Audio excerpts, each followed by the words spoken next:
Assalamualaikum warahmatullahi wabarakatuh. Berjumpa kembali dengan saya Latif di Sardik. Di kesempatan video kali ini kami akan memberikan kabar atau informasi terkait regulasi untuk rekrutmen P3K tahun 2022. Kira-kira nantinya akan ada 6 regulasi yang akan dijadikan kebijakan di tahun 2022. Namun sebelum ke pembahasan, teman-teman yang baru menemukan channel ini untuk namun bagi teman-teman yang baru menemukan channel ini, silakan tombol subscribe-nya dipencet dan lonceng notifikasinya dinyalakan. Baiklah, langsung di pembahasan. Untuk seleksi tahun 2022 itu nantinya akan dilaksanakan di tahun ini ya, kurang lebih. Baik, langsung di pembahasan. Seleksi 1 juta pegawai pemerintah dengan perjanjian kerja atau P3K tahun 2021 itu akan berlanjut di tahun ini, yaitu tahun 2022. Yang mana Kementerian Pendidikan, Kebudayaan, Riset, dan Teknologi itu bersama Panitia Panselnas menggodok regulasi yang terbaru ya untuk menggantikan regulasi P3K tahun 2021.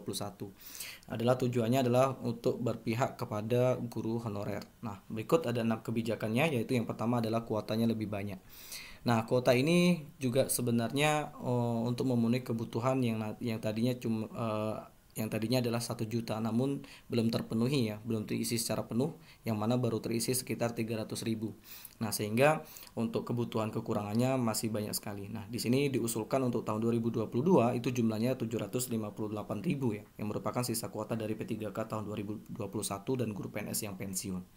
Kemudian masa kerja yang diperhitungkan ini yang kemudian menjadi konflik, yang menjadi perbincangan ataupun menjadi obrolan hangat di kalangan teman-teman honor adalah di tahun 2021 kemarin tidak dihitungnya masa kerja, yang artinya mereka yang honornya baru misalkan 3 tahun atau 5 tahun sama halnya dengan mereka yang honor atau sudah mengabdi lebih daripada itu, misalkan ada yang 10 tahun bahkan 15 tahun.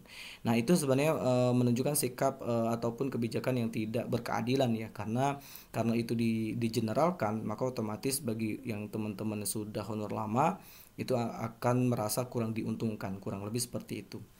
Nah, sehingga mudah-mudahan di tahun 2022 regulasi baru ini akan menguntungkan bagi mereka yang sudah honor begitu lama ya. Akan ada perbedaan sehingga memberikan misalkan poin lebih kepada mereka yang honornya lebih lama. Jadi dihitung kira-kira di situ. Kemudian yang ketiga adalah guru honor yang lulus passing grade tahun 2021 itu diprioritaskan.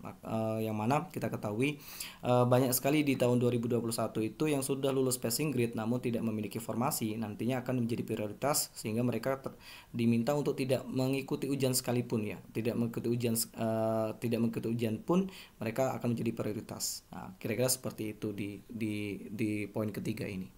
Kemudian untuk selanjutnya adalah di poin keempat, yang lulus passing grade di tahun 2022 langsung isi formasi nantinya. Artinya Kemendikbudristek ini menegaskan dalam pengadaan P3K tahun 2022 peserta yang lulus passing grade langsung mengisi formasi.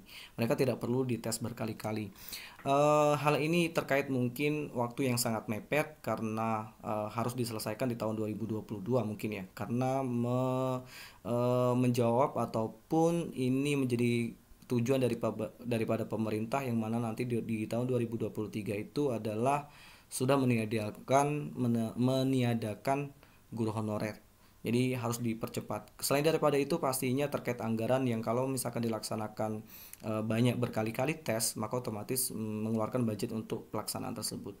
Kemudian yang kelima adalah guru swasta harus dilengkapi surat persetujuan yayasan. Oke, ini menjadi permasalahan yang mana guru-guru di swasta ketika mereka mendaftar P3K dan lulus, maka yang terjadi adalah kekosongan pada guru di yayasan tersebut, sehingga dirugikan oleh banyak pihak. Salah satunya yang punya yayasan ya, karena ditinggalkan oleh gurunya untuk ikut P3K dan lulus, akhirnya mereka harus keluar dari yayasan tersebut. Nah, ketika seperti itu dirugikannya, maka otomatis terjadinya kekosongan. Selain daripada itu juga dirugikan untuk sekolah yang dituju, misalkan sekolah negeri itu di tahap 2 kemarin dibuka untuk sekolah swasta, maka otomatis yang lama honor di situ maka akan bisa kemungkinan dikalahkan atau disingkirkan oleh guru-guru dari swasta.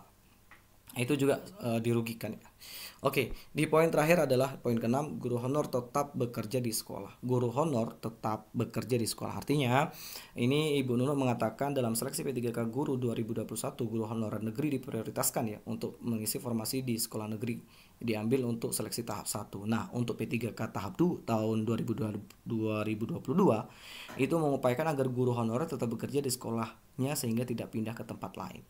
Ini maksud tujuannya adalah begini, bisa jadi karena bisa jadi teman-teman guru honorer itu sudah menetap di situ, artinya sudah memiliki rumah dan keluarga di situ. Ketika mereka itu harus pindah jauh, maka itu akan menjadi problem masalah baru ya, karena dia harus pindah dan sebagainya atau meninggalkan keluarga dan sebagainya. Itu menjadi permasalahan baru. Atau yang mereka datangnya dari jauh, kalau yang sudah berkeluarga itu juga susah sekali.